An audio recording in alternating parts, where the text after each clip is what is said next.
Benefits in the absence of transfers. The increase in wealth of the taxpayer in the form of appreciation or increase in the value of his properties or decrease in the value of his obligations in the absence of a sale or barter transaction is not taxable. These are referred to as unrealized gains or holding gains because they have not yet materialized in an exchange transaction.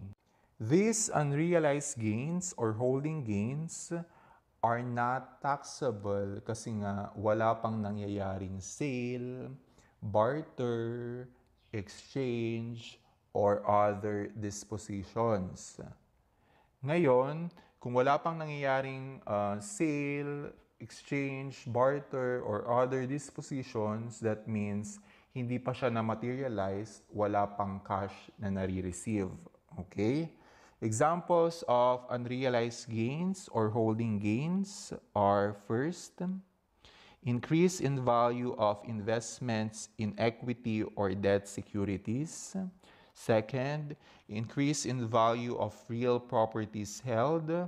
This is otherwise known as revaluation increment.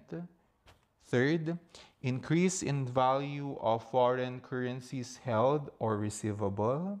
Fourth, decrease in value of foreign currency denominated debt by virtue of favorable fluctuation in exchange rates.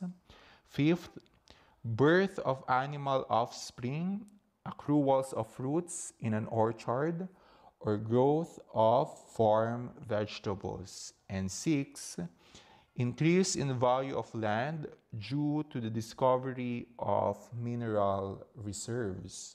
So kung mapapansin nyo, there is only an increase or decrease in the value of these items.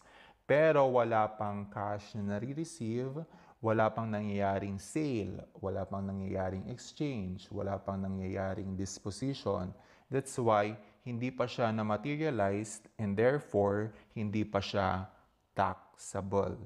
But once nabenta na siya or na-exchange na siya at nakatanggap na ng pera yung taxpayer, that means it is already taxable. Basis of exemption of unrealized income.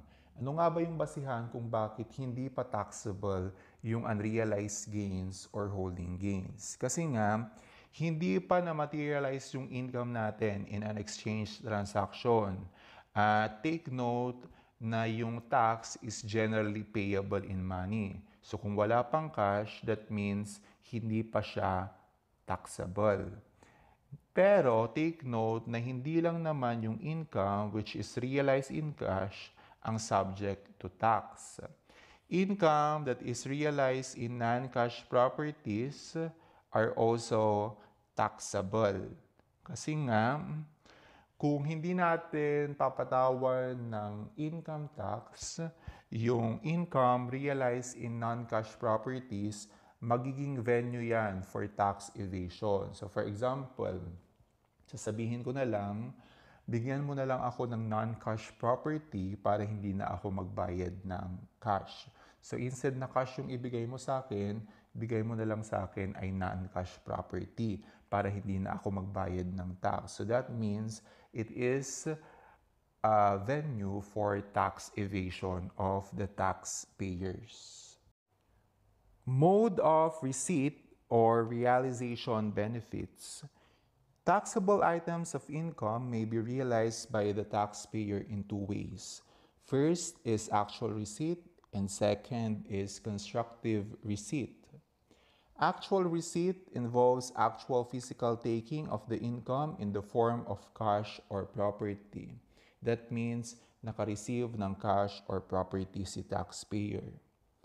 Sa constructive receipt naman, it involves no actual physical taking of the income, but the taxpayer is effectively benefited. That means, walang cash or property na na-receive, pero effectively benefited pa rin si taxpayer. One example of this is the deposit of the income to the taxpayer's checking account doon sa bangko. And another example is the increase in the capital of a partner from the profit of the partnership. So kung mapapansin nyo, wala namang na-receive na cash or property, pero benefited pa rin si taxpayer. Inflow of wealth without increase in net worth. The inflow of wealth to a person that does not increase his net worth is not an income due to the total absence of benefit. An example of this is the receipt of property in trust. Pag sinabi nating trust, this is an arrangement whereby one person transfers property to another person which will be held under the management of a third party. At ang tawag sa third party na yan ay trustee. Ngayon si trustee, hindi naman sa kanya yung property. Siya lang yung magmamanage ng property na yon. So that means this will not increase his net worth. Another example is the borrowing of money under an obligation to return. There is an increase in cash, pero there is also a corresponding increase in liability. That's why this will not increase the net worth of the taxpayer. Let's proceed to the third element of gross income. It is not exempted by law, contract, or treaty. An item of gross income is not exempted by the Constitution, law, contracts, or treaties from taxation. Constitution is the highest law of the land. The following items of income are exempted by law from taxation. Therefore, they are not considered items of gross income and are not taxable. First, income of qualified employee trust fund. Second, revenues of non-profit, non-stock educational institutions. Revenues mean income. Third, SSS or the Social Security System. GSIS or the Government Service Insurance System, Pag-ibig or PhilHealth benefits. SSS, GSIS, Pag-ibig or PhilHealth benefits are mandatory deductions. Fourth, salaries and wages of minimum wage earners and qualified senior citizen. Fifth, regular income of BMBEs or the Barangay Micro Business Enterprises.